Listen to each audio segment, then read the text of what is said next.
On 31. päivä toukokuuta 2025. Aloitan vaellukseni Semekurtan poroerotuspaikan parkkipaikalta, kulkien mönkiä uraa pitkin kohti Sollomusjärven autiotupaa.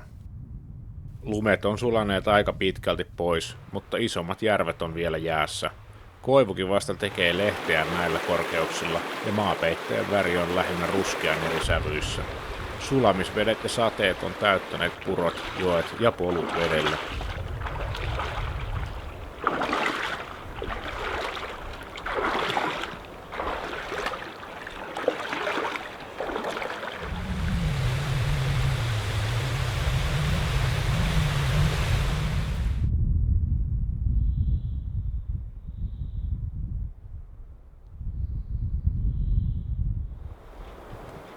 Ohitin Sollomusjärven tuvan pitäen siinä vain lyhyen tauon ja jatkoin kohti leiripaikkaani Suolisjärven rantaa järvenpään tilalla.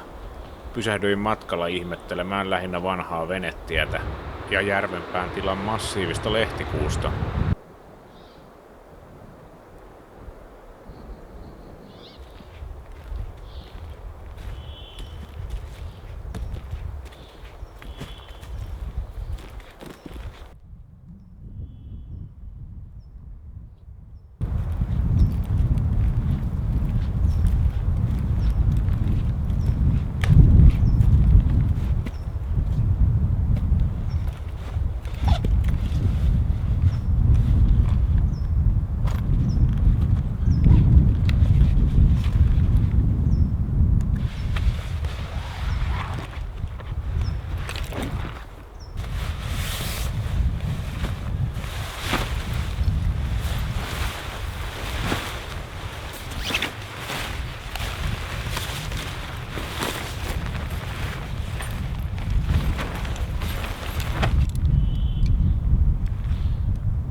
Pystyttelin leirin nopsaan ja kiirehdin kalalle, sillä näin parven harjuksia viereisen Pönttöjärven ja Suolisjärven välisessä purossa.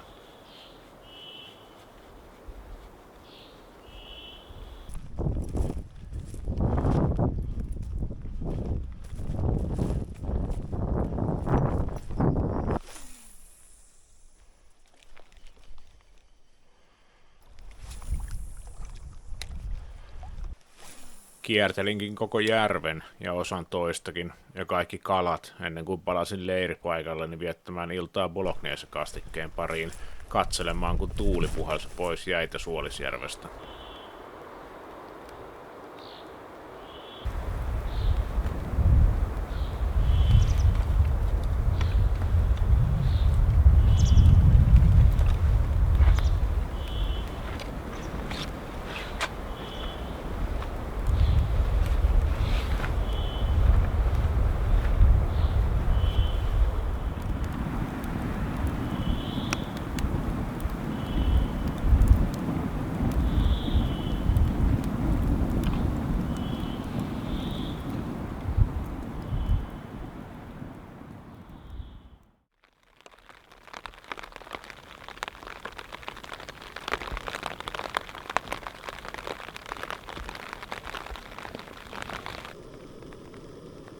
Oli sadellut koko yön vaihtelevalla voimakkuudella.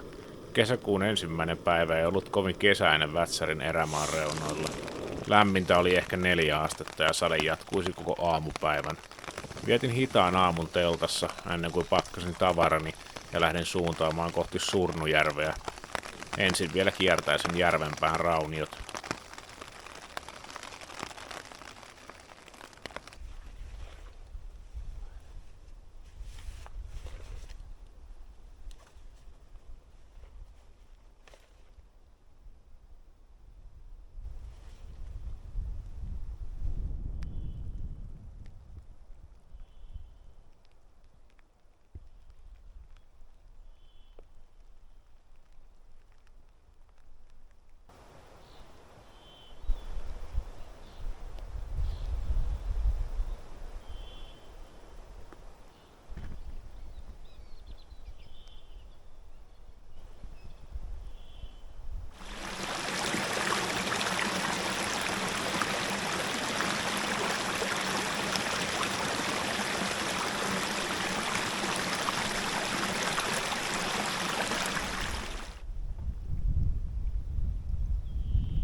Sade taukosi, kun saavuin Keinojärven rannoille lounastauolle.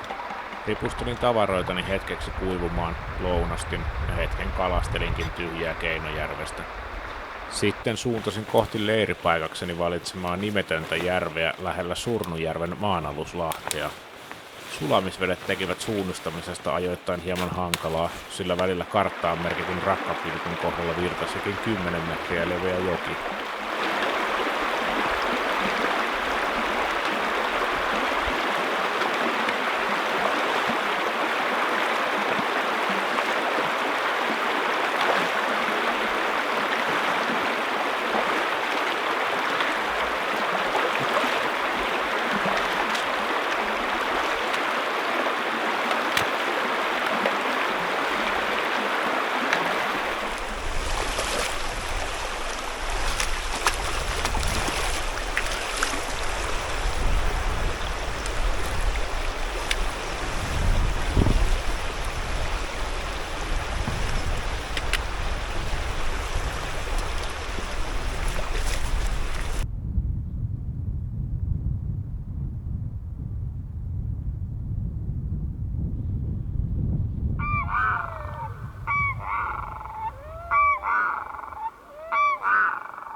Saavuttuani järvelle havaitsi sen edelleen olevan kalojen kohdalta jäässä, rannat telttailukelvottomiksi ja viereiseltä rinteeltä totesin myös Surnujärven olevan rantoja myöden jäässä. Söin illalliseni ja tein reittisuunnitelmani uusiksi, sillä nyt Surnujärven rannat eivät vaikuttaneet yhtä hyvältä vaihtoehdolta kuin kotona asiaa ajatellessa. Pakkasin tavarani vielä kerran tälle iltaa ja lähdin kulkemaan yötä vasten kohti Vätsärin ylänköaluetta.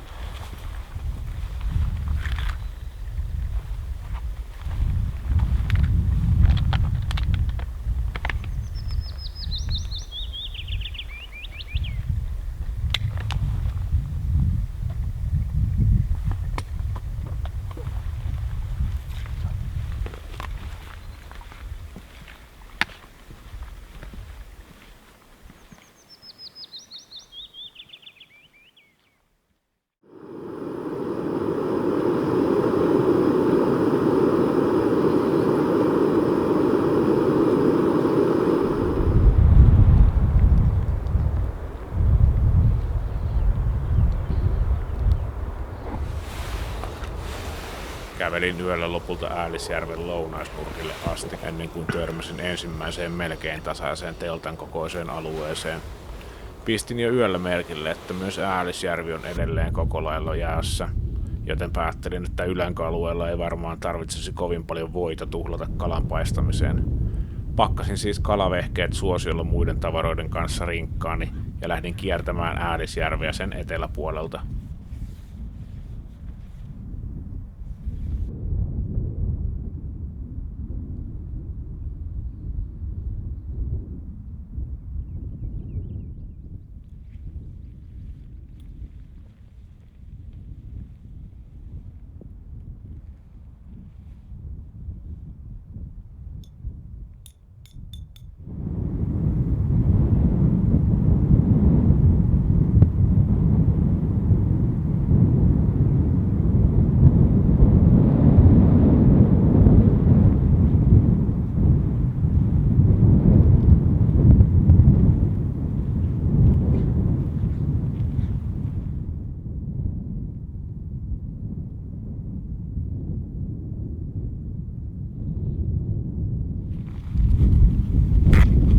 Kovasta tuulesta huolimatta ilma oli todella lämmin ja kuorivaatteet olivat ajoittain todella hiostavat.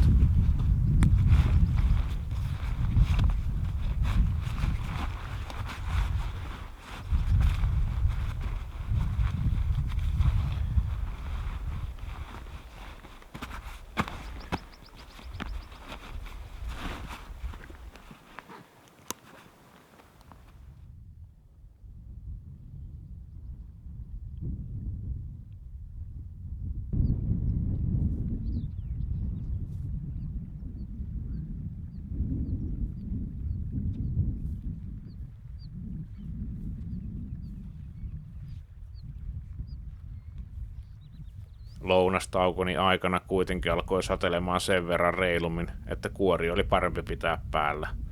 Kauaa en lounaan jälkeen enää kävellytkään, sillä eilisestä opin, että jos lähes täydellinen telttapaikka tulee vastaan kello 15.30, tarkoittaa se sitä, että leiri pystytetään kello 15.30.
Telttapaikkani lähettyvillä oli 3 sulaa tunturilampea ja päätin kuitenkin sateesta huolimatta käydä ne koettamassa.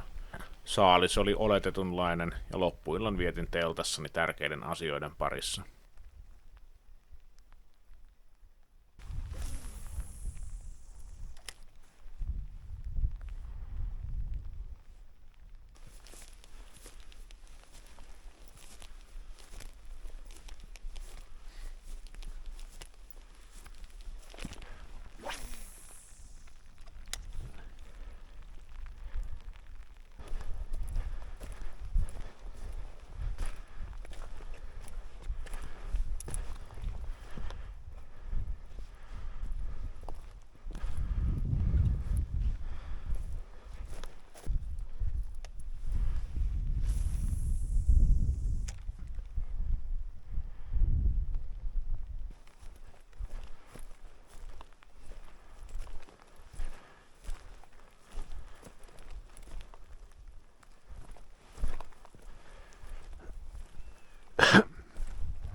Tiistaina aamulla sade lakkasi ja tuulikin tuntui lämpöisemmältä.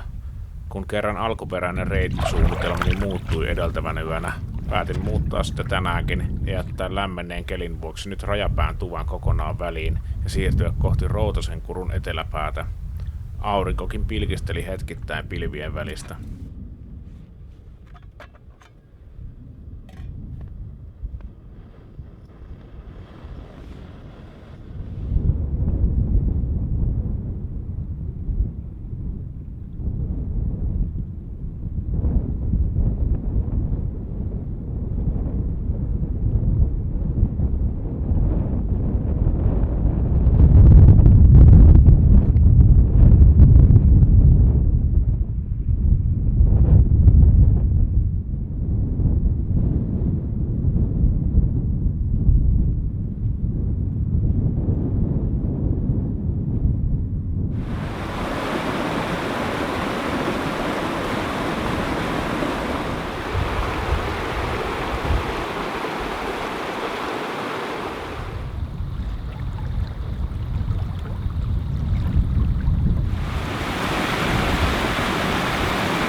Ylänköalueella maasto ei ole erityisen vaikeakulkuista, mutta hidasta se on kaikkien nousujen ja järvien kiertämisten kanssa.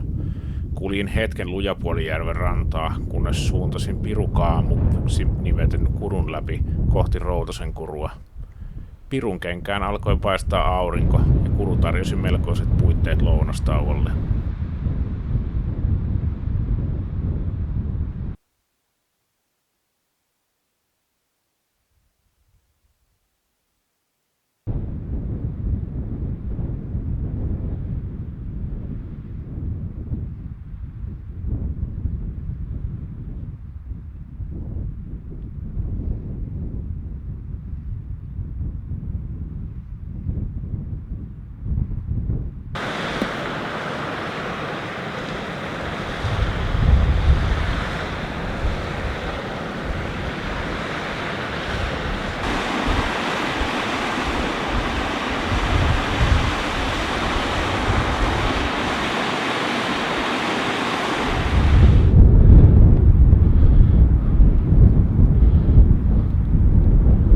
Lounaan jälkeen jatkoin kohti Kalatonjärveä läpi todellisen kivierämaan.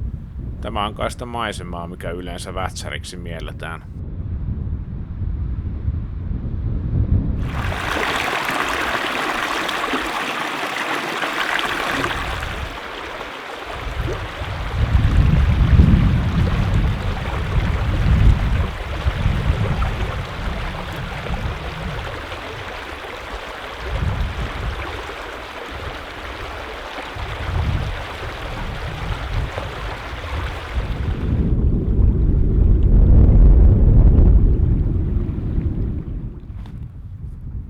Kalatonjärven ympäristö oli melkoinen leirintäalue.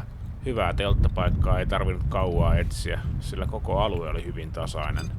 Reissu alkoi olla ajallisesti puolivälissä, joten sitä oli syytä juhlistaa lepäämällä, peseytymällä ja vaihtamalla kalsarit.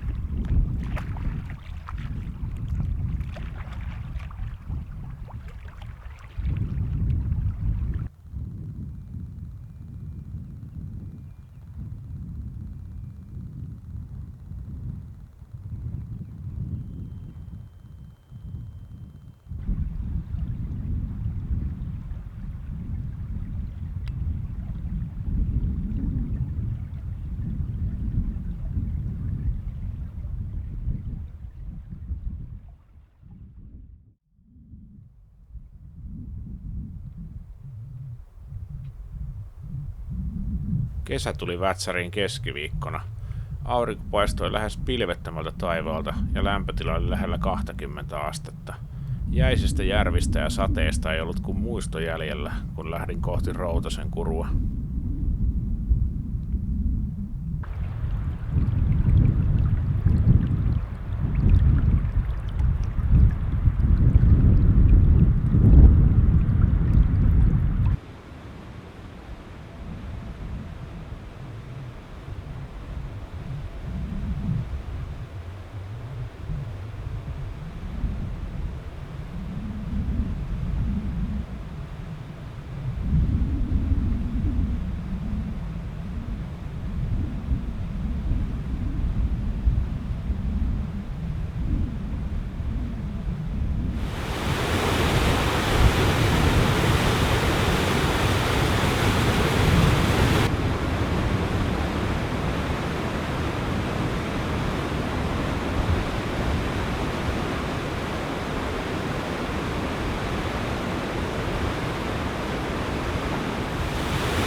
Kurua ja koskia ihastellessa hyvässä säässä kuluikin tunteja, ja kun jäin lounastamaan Kurun rinteille, en ollut vielä kulkenut kartalla muutamaa kilometriä enempää.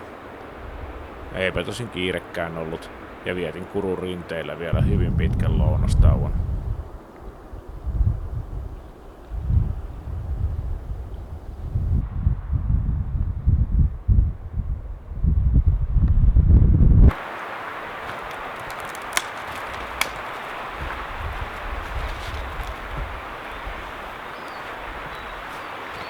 Kuulin vielä hetken lounaan jälkeen Kurun reunalla, mutta hankalan maaston takia otin melko nopeasti suunnan suoraan kohti Vuontislompoloa. Hyvää telttapaikkaa etsiessä kulin aina Uutuonjoelle asti, jonka rannalla päätin vielä pestä jalat ja kahlata illan päälle siitä yli. Virta oli melko voimakas ja vesi ajoittain korkealla, mutta pohja oli tasainen ja hyvä kahlata.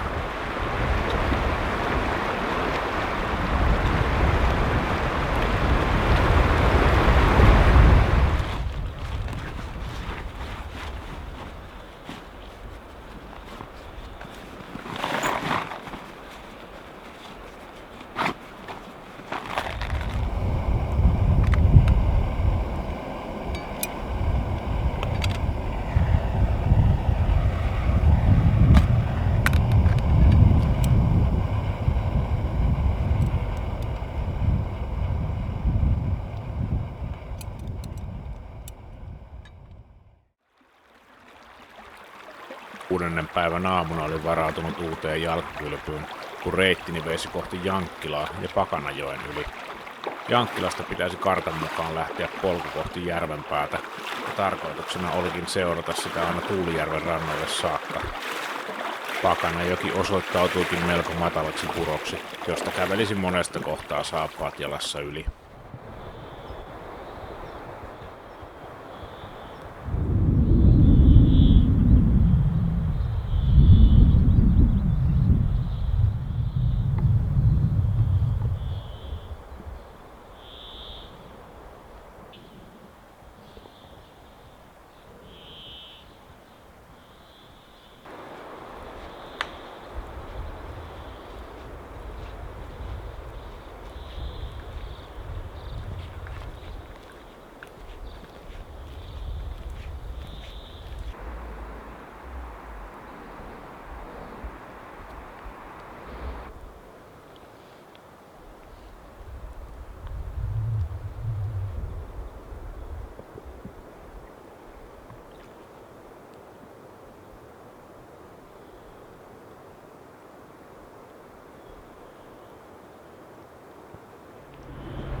Vaikka polku ei ihan nyt vastannut sitä mielikuvieni suoraa viivaa Mäntykankaalla, eteni matka kuitenkin suht joutuisesti, jos aikaisempiin päiviin vertaa, ja saavuinkin suunnistustaidoistani huolimatta Kärsinän Tuulijärven rantaan vielä valoisan aikaan. Ikuisena optimistina laittelin virvelin kasaan ja jatkoin matkaani kalastellen ensin pienemmän ja sitten isomman Tuulijärven rantoja.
Kalastelinkin tyhjää melko ahkerasti, enkä kiinnittänyt huomiota horisontista saapuvaan saderintamaan. Ehdin juuri ja juuri laittaa kamerat ja muut suojaan, ennen kuin koko reissun rankin sadekuuro kasteli kaiken. Onneksi oli vain kilometrin päässä tulevasta leiripaikastani Pahtareikäjärven rannasta.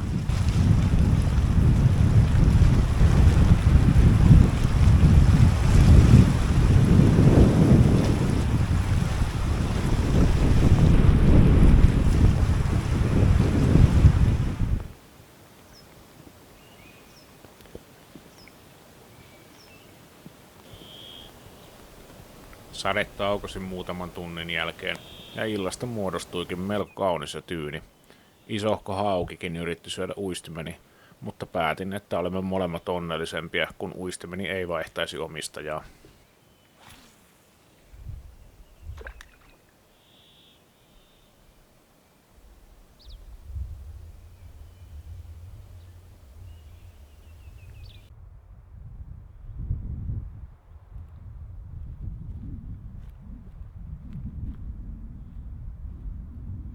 Perjantaina kiipesin aamiaisen jälkeen Pahtareikäjärven pahdan päälle hetkeksi ihastelemaan maisemia ja järven todella kirkkaan turkoosia vettä. Tänään tarkoituksenani oli suunnata Sollomusjärven tuvalle Pätsikota ja Kurttejärven rantoja pitkin.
Poikkesin matkalla vielä läheisellä Taimenlammella, ennen kuin laskeudun päivän 4. sadekuurossa takaisin Pahtareikäjärven rannalle valmistamaan itselleni kalamiehen lounaan.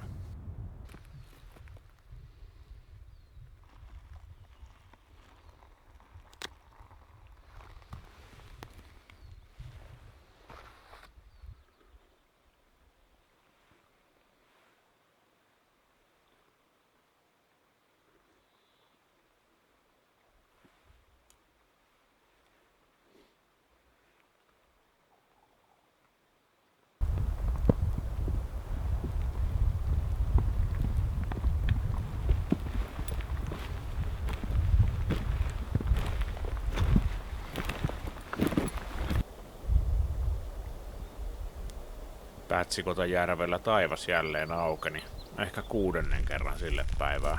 Sää oli todella epävakaa, mutta lämmin, joten totesin, että ei sillä kastumisella niin ollut väliä. Kyllä sitä sitten kotona viimeistään kuivuisi.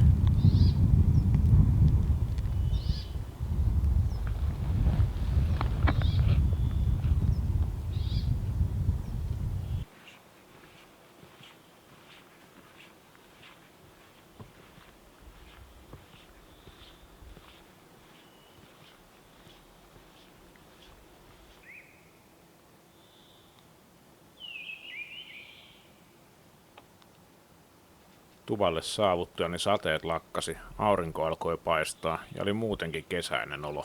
Päätin lähteä illallisen jälkeen vielä viimeisen kerran kalalle.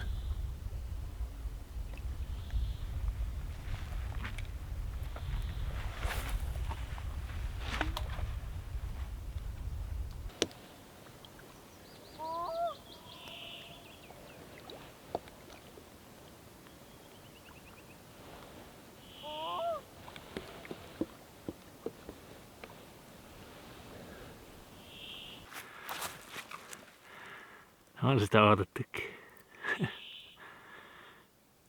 35 senttiä. Ja viimeinen ilta vielä. Ai.